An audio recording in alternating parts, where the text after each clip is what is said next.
don't think about it. And now I wanted to stop there because by the way that I was saying it, some people might say, well, that's great. And as usual, everything has a good side and a bad side. And in this case, the good side is obviously, freedom of speech. You can say whatever you want. The bad side is now we feel that we can say anything that we want all the time, even when we're just not even thinking. We're just pure anger and fear. So since attention, and now we are going to bring back that to the conversation about media in particular. Since attention was being lost to social media platforms, traditional media outlets and the people who work for them don't join these social media platforms.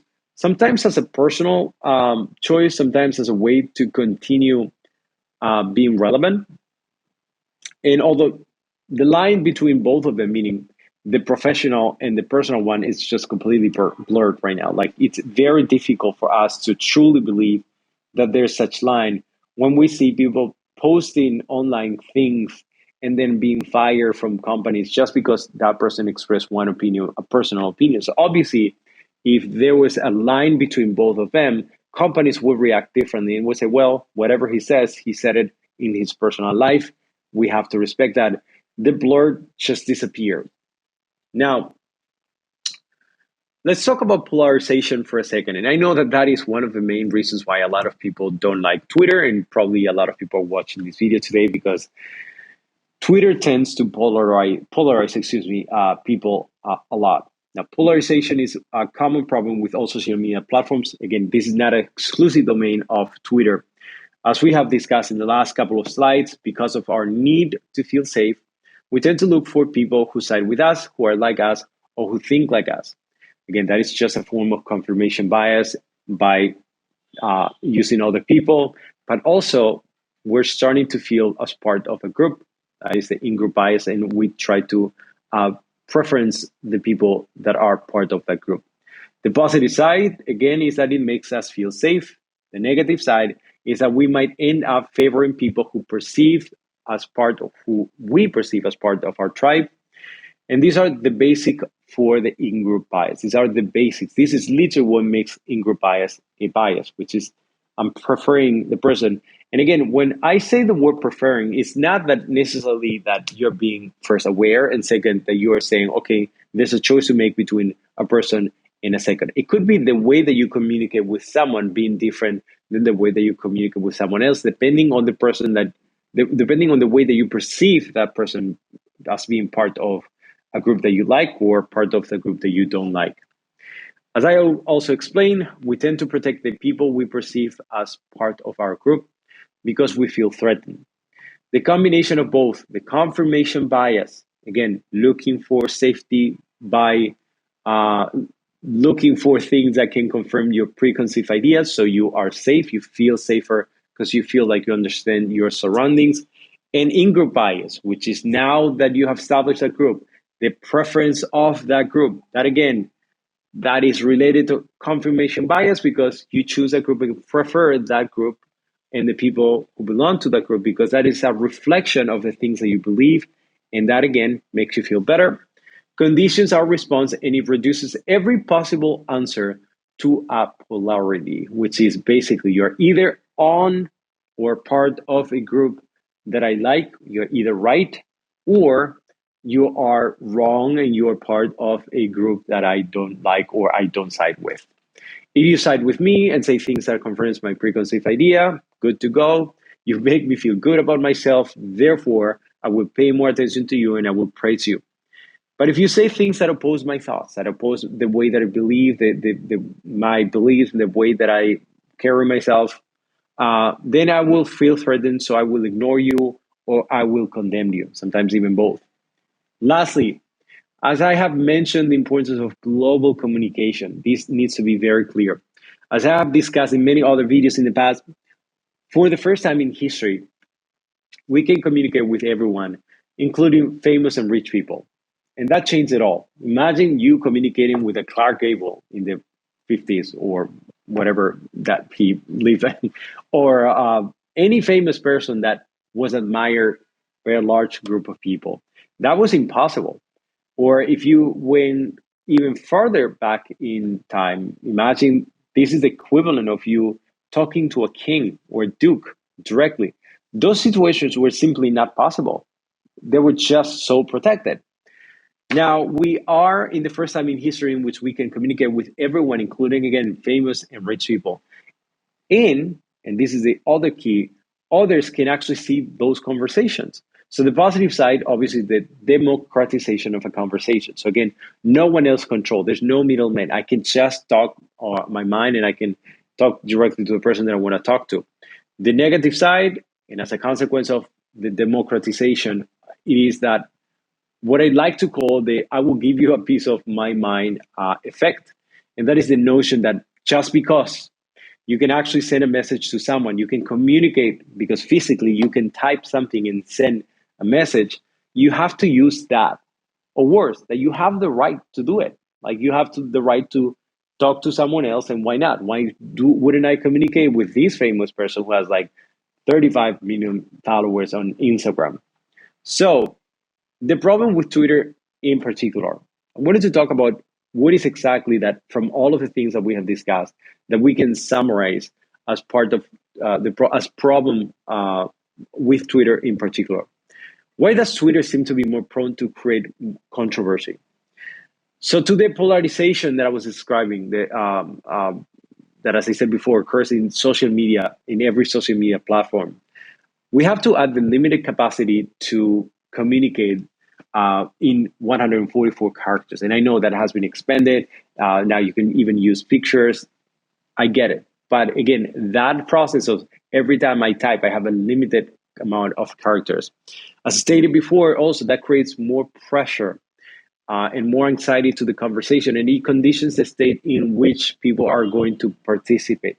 So imagine that I read something that is troubling to me. I want to start with that point, right? And now I have to reply to that. I feel so threatened by that idea. I feel like that person, although that person is not directly communicating with me, is talking about something that I feel very passionate about. Now I'm with a very emotional state, right? I'm angry. I'm maybe very upset about what was said, and I already am angry. So again, I'm going to be using the system one. I'm going to be using all the quick words that I can think of, and I'm going to type. But then another thing kicks in. Hey, are you writing the things the way that the other person is going to understand properly? Are you going to say the things that you want to say in a manner that is not going to be misunderstood by him or the people who are going to side with you? How are you going to look like if you write those words? Are those words too harsh? Are you going to be perceived as going too far by your own group, or just going to perceive as you didn't go far enough? All of those thoughts, as you can see, have nothing to do with communicating efficiently. It has to do with just you being in your head, creating extra layers of stress and not of the good kind. So, even worse, the development of in group bias and the subsequent groupthink. Again, remember that groupthink is that those shared beliefs that you have with the people part of your group attached to it makes it extremely hard for people to stay objective and not to get into tribalism. So again, it's not only a matter of I think what I think, it's like I'm now siding with so many people. I've been confirmed that my ideas are proper by these people who are siding with me. So I'm going to tell you what I believe. Uh, and then other people are jumping in. So as you can see, it's a vicious cycle in which we're falling for this tribalism. And that is one of the key points. When we think about the in-group bias and groupthink, we tend to focus on how that affects a person, right? Like how that affects a person who's writing. The one side that we perceive is moving to an extreme. Like we perceive that the others are moving to an extreme, that are the other ones that are reacting badly, that they're not rational. And then I have to come up with these rational words. I have to be the voice of reason, right? We don't think about how our perception of others gathering together and forming a group and the perception of those others attacking our ideas have in the way that we behave. In other words, we don't necessarily pay so much attention to all right, I understand that you feel upset. I understand that I'm feeling in this case upset because of what another person said. But how does that affect me, and how does that affect the way that I'm communicating? How does that affect the way in which I'm interacting with others? So I think that is actually a more interesting conversation when we shift the focus only on, well, the other person is biased, and I'm going to tell that person how I feel, and I'm gonna give some reasonable statements because that person is not reasonable enough. And we shift that focus into, all right, so what is it that I'm doing right now, and why am I doing what I'm doing? Am I doing this because I want to get something out of it, or am I doing this just because I feel that that person is threatening me, and I'm not stopping to think about that is not directed to me, for example? So again, we don't think about how perception of others gathering together and forming a group, and the perception of those others attacking our ideas have in the way that we behave, the way that we tend to look for safety in numbers, and even um, the way that, or how that affects the development, excuse me, of our own in-group biases and groupthink. So again, that is just a matter of changing the focus and shifting the focus on the other person exclusively. It is good for you to realize what the other person is doing. It's not only that you are going to focus on yourself only, but it's good that from time to time you tend to think about, all right, am I going to respond the same way? Am I going to be irrational? Am I thinking the right way? Am I abusing my system one, and am I not thinking about this properly? Now, let me actually do the recap. If we put everything I discussed together, everything from the beginning, from the language, etc., when we're using a platform that encourages you to use short messages as a way to communicate, we tend to overthink what to write in to convey a proper message. So we tend to overthink the way that we're going to communicate, which in hindsight, it increases the stress and fear. That, of course, is a bad way to start a conversation. Again, starting with anger or fear. You tend to kick in not only that stress. Again, we don't have the same amount of access. We don't have the access to the proper information. We tend to overuse the system, and we don't focus on rationality, but rather to get information, to spill that information, and not necessarily to think about what we have to say. Also, unfortunately, negative emotions spread better than positive and faster than positive ones. All these negative emotions make us feel unsafe and make us look for ways to feel safer by looking for people who share similar opinions. In this case, as a form of confirmation bias. We create a virtual group around similar ideas. Again, that is not necessarily just confirmation bias, it's the beginning of in-group bias, and give preference to the people who belong to that group. Again, that is in-group bias. And those ideas gain importance over individual ideas. So again, we're starting to gather that group or being part of that group because we feel better, we feel safer. That's great. But then on the downside is that we're starting to think about how they think. We create that group think, and we're starting to lose ourselves into the group. And worse, we're starting to give preference to the people that we feel that are part of our group, and forgetting about everyone else. Then we attack people without thinking about the consequences because we perceive them as bad. And that has to do with how I describe. I think this was when we were talking about the group thing and the in-group bias, we were talking about the perception of others, right? When we perceive as others, when we perceive other people as others, we tend to see them with a different light. We don't give them the same credit as we give ourselves or the people who we perceive as part of our group. We don't forgive them the same way. We don't even apply them the same type of emotions. So we attack these people without thinking about the consequences because we don't see them the same way. We perceive them as bad, and sometimes not even worth it of our forgiveness or even time. By using our group, meaning we attack them by using our group, and the safety we perceive as being part of our group. So again, it's not only that we perceive them as bad, we use our group to attack them. We use the safety also that we feel that if anything happens, if these people attack me, then I would have the backup of the people. Now, we don't see the others the same way that we see ourselves. That's an important thing because, as I have discussed in the past, this is called an emotional gap. That means that there's a gap between how we feel about the people that we side with and the people that we perceive as others, and we don't necessarily see them the same way. All of this happens without our conscious mind. That means that we're just reacting. Even when you believe that you're being rational, that's actually not true. You're just reacting in that manner. That doesn't mean that you cannot give some rationality to. That doesn't mean that you're going to be completely rational. Of course, you're going to try to maintain certain level of rationality, but all of the things that I've discussed so far has nothing to do with rationality. In fact, you're going to do them most of the time with no thinking. Now, possible solutions, as I always like to do, I always like to finish with certain ideas that I feel that it could be beneficial.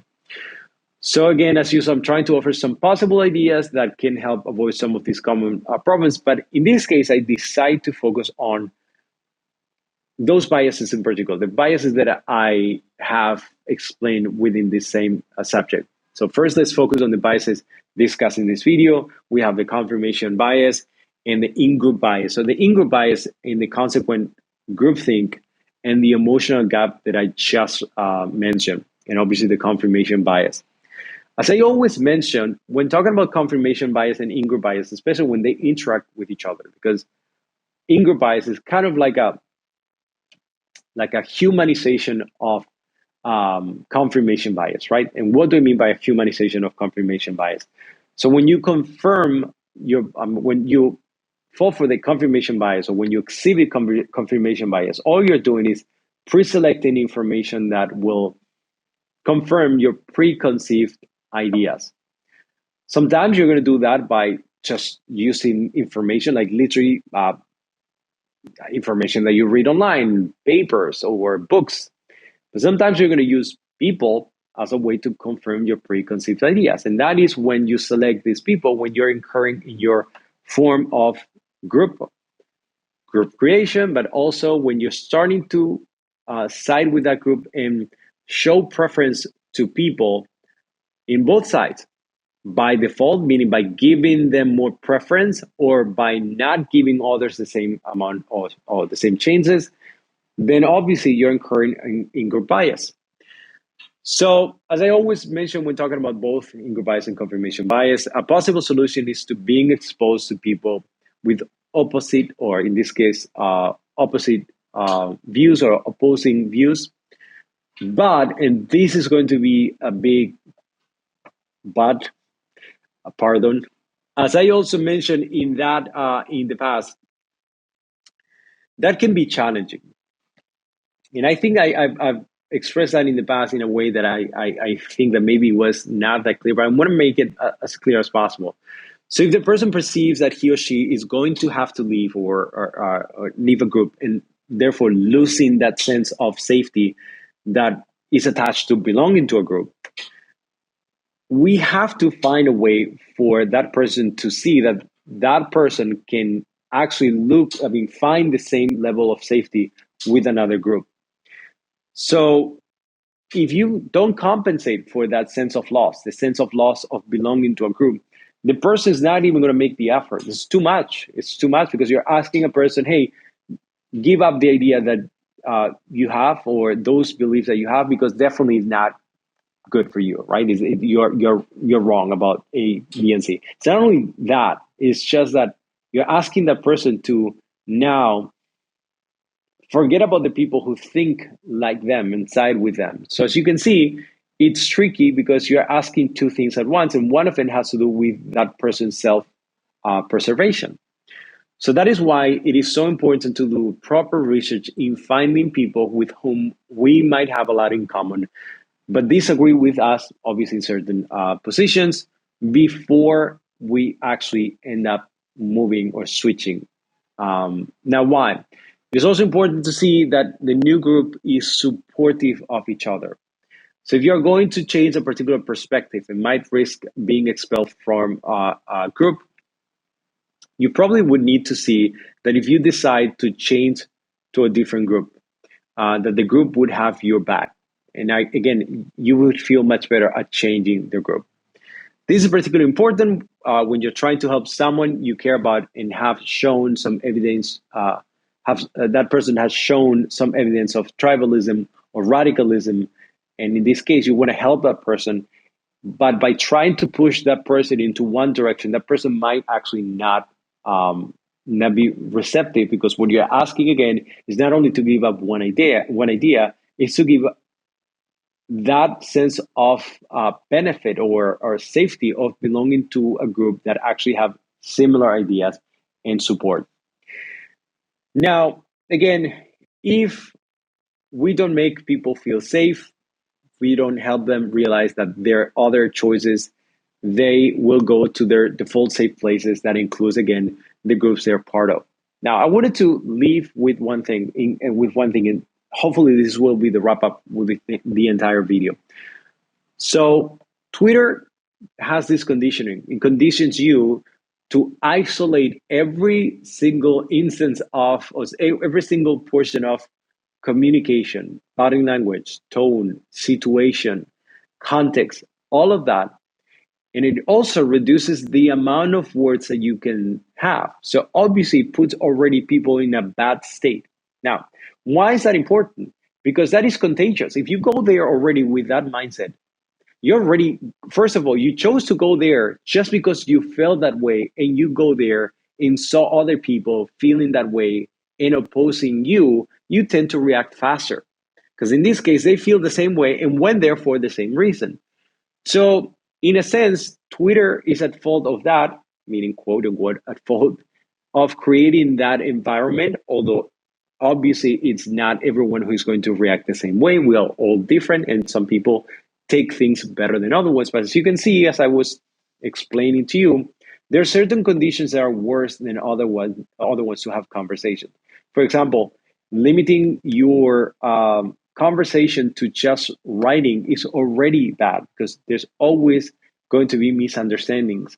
And as you're trying to explain yourself, you feel frustrated and anxious because the other person is misunderstanding you, but the other person might feel frustrated and start to think about why is this person telling me this? And you might put that person into a different emotional state just because you're using words. But it's not only that. Again, if you're comprising everything to a small number of characters, that is going to be 10 times worse, because obviously, in this case, you're not only losing all these aspects of body language, you're also creating that extra anxiety of having to communicate by using only a few words. So hopefully this is clear. I always want to emphasize, I'm not necessarily saying that people should give up and don't use Twitter, but I wanted to emphasize one thing, because I think that this is important. That's why I put this as last point. It is important, especially for those whose lives seem to revolve around social media, to consult with a therapist if they feel like it. Now, this is a serious matter. In the last few years, a lot of people have exhibited evident traits of addiction and mental health issues of different type are on the rise. Consulting with a therapist and planning on online schedules, like for example, all right, so I know that for my health, I'm just going to be using social media for like an hour a day or 2 hours a day. It's essential to not lose track of reality. So there's no problem necessarily. There's definitely not inherent problem on using social media and using Twitter in particular. But there's also that sense of, first, you're going to go there already with a certain state. But even if you're not in that state, you might encounter a lot of people who are already in that state of mind, in that emotional state. So those things are contagious. Emotions are contagious. Even if you're very positive, if you're surrounded yourself by a bunch of anxious people that are constantly think about the worst things that can happen, catastrophizing, definitely you will at some point become one. That doesn't mean that you were one. That just means that you were just feeding with your narrative, the narrative of the group. So this is pretty much the same thing. That doesn't mean that nice, positive groups cannot appear in Twitter. They can, but again, that the type of language that you're going to encounter, the emotional state that you're going to be in, is going to condition the way that you are also going to not only behave, but the way that you're going to take the information that you're seeing. So as usual, I think that this is useful. Think not punish everyone. Try to not point the thing that someone would like to watch this video could be beneficial for someone. You can point it out. You can actually resend this video, but don't do it as a way for you to say, "Hey, this is for you," because you need to work yourself, but rather because you really have an interest on communicating certain things, or because you have an interest of on the person watching this video and getting some information about, in this case, Twitter in particular. Thank you again so much for watching this video, and I see you in the next one.